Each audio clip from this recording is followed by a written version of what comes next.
All right, friends, in studio with us, we have the wonderful, the beautiful couple, like model-esque.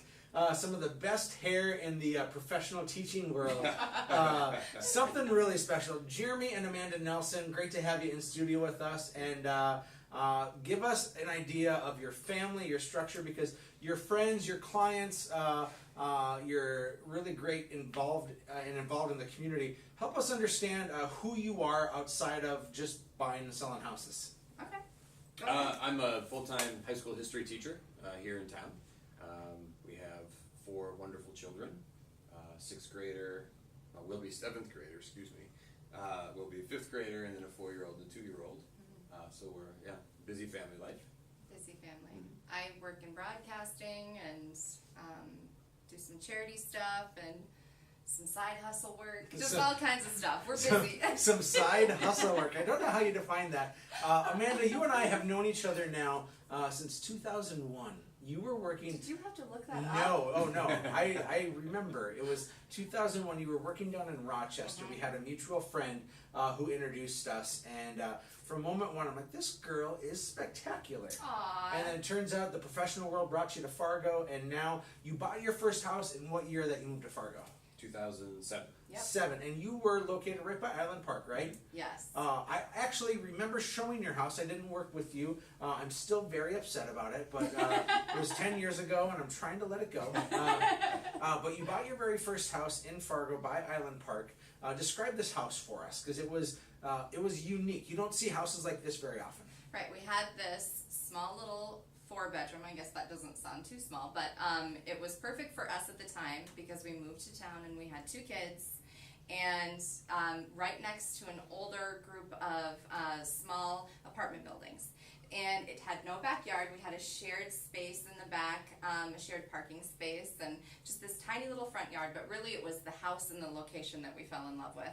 And we still miss living downtown in that Island Park area just because we loved it so much, and we lived there for 10 years, near the river, just kind of that central great location. So we really loved the Hawthorne neighborhood, which is where we were at. And so that's what kept us there for so many years. And then when you had opened up this, I was like, oh, Erik, we'll go with Erik. I know that we will whenever we get to that point of selling. We talked for like 4 years. I mean, really. We've kind of been talking about it. So then fast forward and we decide to, expand the family. We were blessed with 2 more children, and it really took that final child to finally be like, okay, maybe it's time. You guys have outgrown this home. Let's start looking. So that was kind of what got us to this point now. I think Jim Gaffigan says something like, if you want to know what it's like to have 4 children, have 3 kids, and pretend that you're drowning and then throw a 4th one at you, or something like that, right? Pretty much, yeah. We felt that way before. And so you live in this house for 10 years, a great place to raise your family, but no garage, no yard. That pain had to be pretty real. Yeah. It was, especially as the kids got older and they wanted to just open up the back door and run outside, or we wanted to open up the back door and kick them outside. Yeah. We lived along a busy street, so we just couldn't have them play in the front yard. So the 2 older ones got to the point where we could trust them to ride their bikes over to Hawthorne Elementary, to the park a little bit. But if that's the only place they can go, that kind of gets old with them very Well, quickly. you're landlocked when you have young kids, right? In fact, I was having the conversation with some of our friends down in Omaha. They have an 8-year-old and a 13-year-old. I have a 2.5-year-old and a 10-month-old. Right. And we just said we're both always imprisoned. I don't mean in a bad way, but like you're always locked in, and they're locked for activity, so they're gone all the time. And we're locked with kids kind of at home. Yeah. And you had both. Yeah. You had kids that are locking you away and locking you in. If they're listening right now, you're wonderful kids, and we love you and support you. So the pain got real, and you decided that you needed to sell. You called on us. People out there always wonder, like, what's the process of this? And so as you made the call to us and we got you set up, we asked some questions. What was that process like for you as a homeowner? Well, it was very relaxing. It was very easy.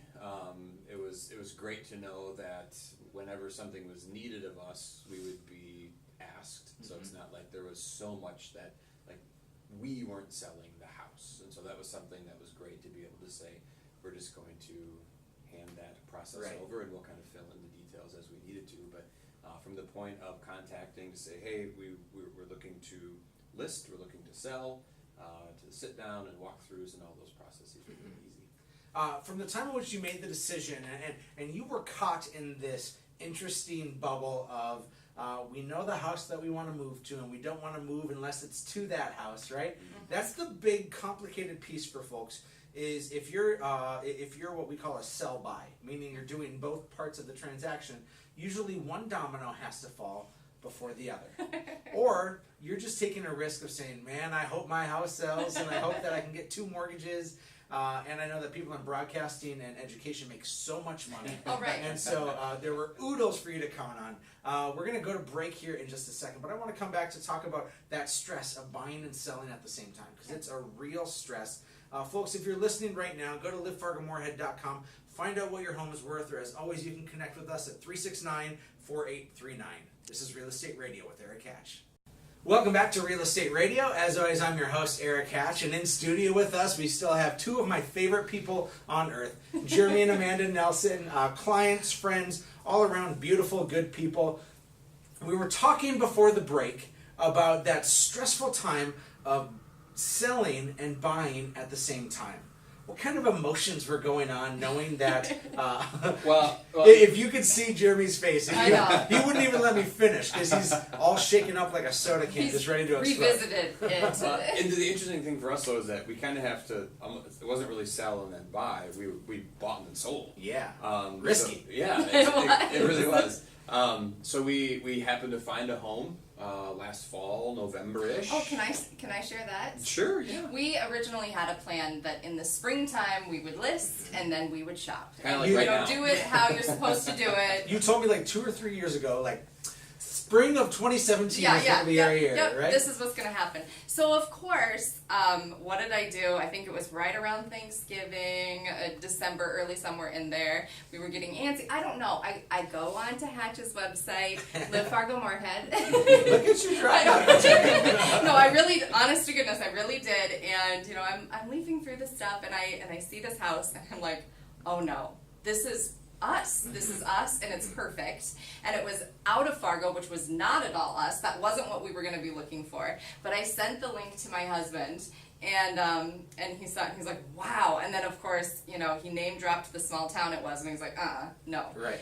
But then it just permeated with us for a couple of days, and that's when I said, I think it's time that we call Erik and let the team take over. And you know what? That was probably the best experience part, because we knew what we were going to be faced with. We knew that we were going to have to sell a house that was not ready to sell. Remember the springtime, right? I do. This Oh, was yeah. like, Oh, yeah, yeah. still 6-7 months 2016. early, yeah. So the honey-do list is Ginormous. Yeah. We knew this going in, but it was like we had to go out there and look at this house. We just felt it. We knew that we had to. So as soon as we called you guys, you set us up with your amazing team. And that was actually part of the least stressful, because I knew you. But beyond that, as a spectator, that's the gorgeous thing about being here for 10 years, is I've been able to, we have been able to see how you've grown and the team you've amassed and how successful and great it is. So it's like, that's going to be the easy part. They're going to take care of us. It's getting the house that we really want. Oh, and yeah, selling that other one real fast. Now, I appreciate your kind words, Amanda, and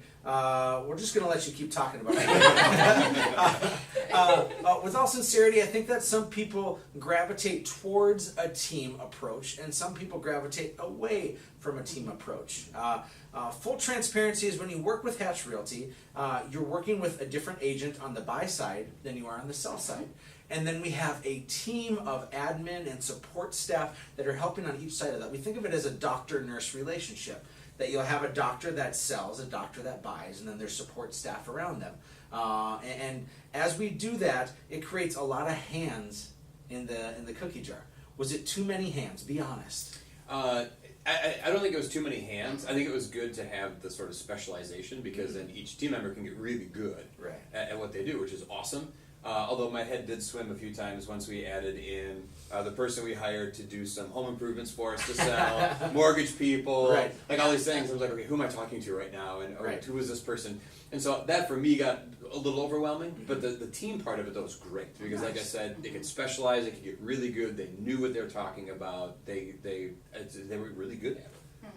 Refreshing to hear, and I'm so glad that it was that process. Let's talk about now when you were selling your house.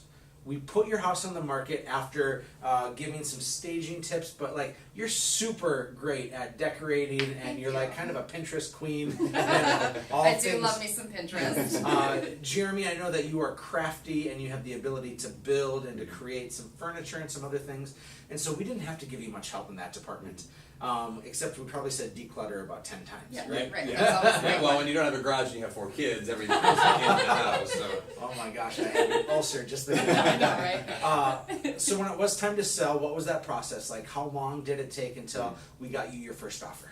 Well, we did what was called a pocket listing, Yep. Which is something that you guys shared with us.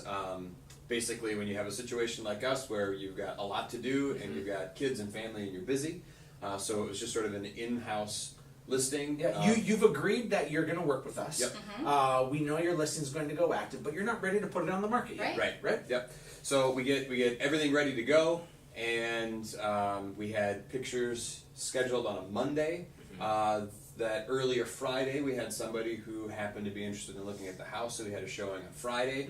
They wanted to see it again on Saturday. And you're still in the middle of projects and Oh, decluttering. everywhere. Everything, yeah. So we're still boxing up. We had a storage unit that we were just trying to like empty the house enough so we could get pictures taken and people could come see it. So the couple came Friday, they came Saturday. They actually wanted to come again on Sunday, so they came again on Sunday, which was really great. Did you cook them dinner this time? Or We had cookies. And so, Monday rolls around and the team came over and took pictures. We finally had everything. I took a personal day Monday. Amanda took a personal day Monday so we could be there, get everything finally just done. Pictures were done, and I think it was at the listing was going to go live for everybody on Tuesday. And I think it was like 8 o'clock or 8:15 Monday night. That couple gave us an offer, and so it took the full duration of the pocket listing, and to the point where that anxiety Monday night was going up, and like, oh my gosh, what's going to happen? And then suddenly this came through, and we're like, here we go. This is it. We got you more money than you thought for your house, right? You didn't have to leave your house for dozens of showings, trying to get 4 kids out and juggle that schedule. You didn't have to clean every day. And again, we honored the timeline that you wanted, we got you the cash you wanted, and then some, and hopefully we made it as stress-free as possible. Yeah, overall, 100%. Well, the fortunate thing is you're not the only success story that we have, and we don't get it right every time, but we try really hard. And so, on behalf of our team, thank you for putting your trust into us. It means more than you know, and for your friendship and your investment in the community, we really appreciate it. So God bless you. Yes, you Thank too. you. Thank you, Erik. Yeah, folks, go to livefargomoorhead.com and find out what your home is worth.